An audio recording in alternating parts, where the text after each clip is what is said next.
cidade hoje? A gente tem uma turma aí que é de outros estados e tal, mas tem uma turma boa também aqui da nossa cidade ao vivo. E hoje, como que está a realidade da Câmara de Vereadores? Porque se você fala que tem que ir a fundo, provavelmente você deve estar escavando para poder saber como que está a cidade, como se está tudo realmente dentro dos conformes, né? Como que é a realidade hoje da Câmara, especialmente aqui da cidade de Eunápolis? Igor, eu sempre bati na tecla de que falta relevância na atividade parlamentar municipal. Né? A Câmara de Vereadores ela é praticamente um órgão invisível na sociedade. Se você perguntar para a maioria dos eleitores napolitanos e a população em geral, grande parte dela sequer vai saber o nome de todos os vereadores. Então, se você perguntar, por exemplo, quantos vereadores Eunápolis tem, muitas pessoas sequer sabem responder. Ou seja, há um desconhecimento total. E muito desse desconhecimento é pela falta de relevância do que se é feito. E eu digo da atividade parlamentar mesmo. Né? Se nós pegarmos aqui, por exemplo, fizéssemos uma enquete rápida aqui, né? Eu gostaria que as pessoas que estão nos ouvindo, vocês, nos falassem aqui 5 projetos de leis que foram propostos nos últimos 2 anos pelos vereadores de Eunápolis. 5 projetos de leis que, se aprovados, eles vão impactar positivamente a vida das pessoas em Eunápolis. Eu não estou falando de projetos que foram aprovados, estou falando de projetos que foram... Indicação de projetos. Propostos, foram propostos. As pessoas não sabem responder. Há uma escassez do que se é feito, muito porque talvez grande parte daqueles que estão ocupando esse cargo, eles não entenderam, ou eles não estavam preparados para ocupá-lo. Né? Eles não entenderam qual a função de um vereador. E esse é um grande problema, que não é só de Eunápolis, é um problema do Brasil. No mundo espiritual fala muito assim, quando a pessoa está em alguma área adormecendo ali, chama de cajadada. E aqui agora mesmo você deu uma cajadada, pelo menos em mim, viu? Mas não foi esse o objetivo. Não, mas tem hora que a gente tem que despertar, Sim, ouvir sim. palavras como essa para poder a gente... Porque se eu falo assim, eu não sei, eu não entendo, tá, mas o que vai fazer isso, com que isso mude?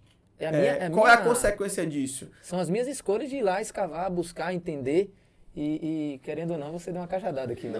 Na verdade, a consequência disso, a consequência prática é que nós vamos continuar elegendo pessoas que continuam fazendo as mesmas coisas, entendeu? Então, essa que é a consequência prática disso. E eu percebo assim, André tá ali preparando a pergunta bem, e eu percebo assim também que a gente, quando se trata da área política, a gente volta muito preocupado, alguns na cesta básica, alguns no emprego, a gente sempre quer puxar a sardinha para o nosso lado.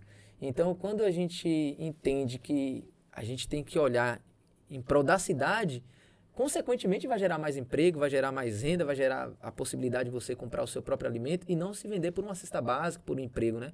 Então, a gente percebe que essa mudança é difícil, porque a corrupção a gente percebe nos dias atuais que é muito grande, é um grande desafio.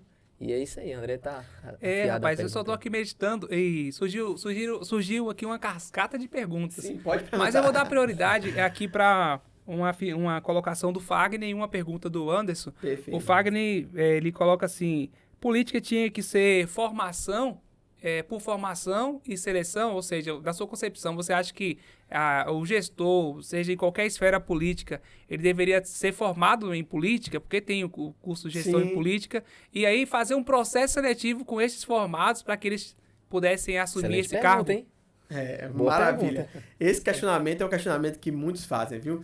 O primeiro ponto, eu não sou a favor que tenha, por exemplo, um concurso público para que as pessoas ocupem um cargo eletivo, né? Você teria que mudar a Constituição, inclusive, para isso.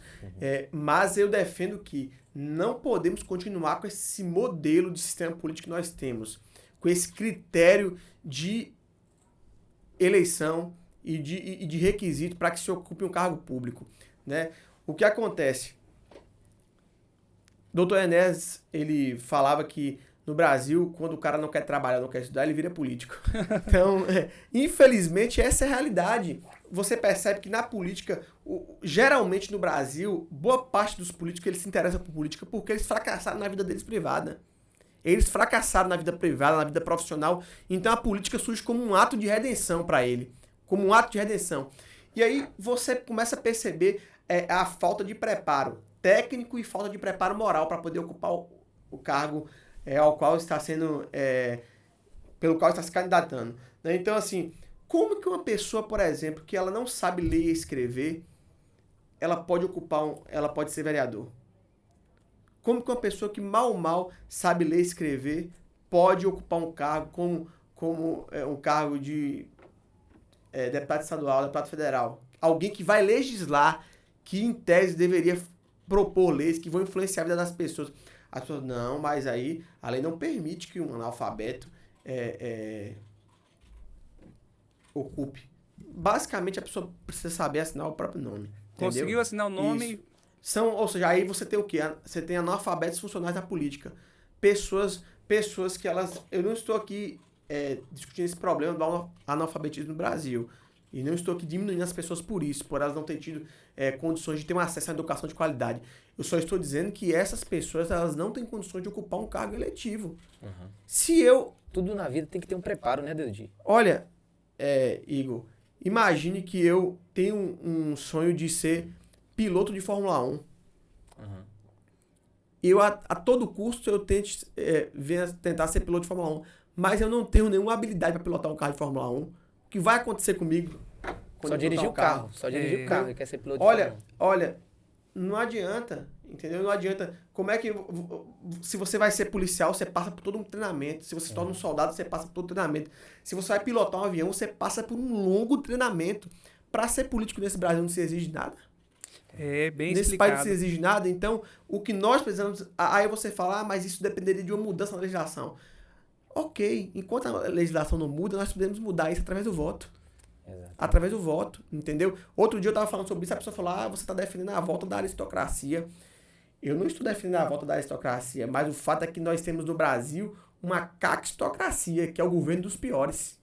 Ou seja, o que é uma caquistocracia? É o governo dos piores, é quando você tem as piores pessoas de uma sociedade governando ela. Esse é o reflexo da política no Brasil. Muitas vezes é essa sensação que nós temos, de que os piores dentre nós estão ocupando os cargos públicos. Então, desse jeito que está aí, não dá.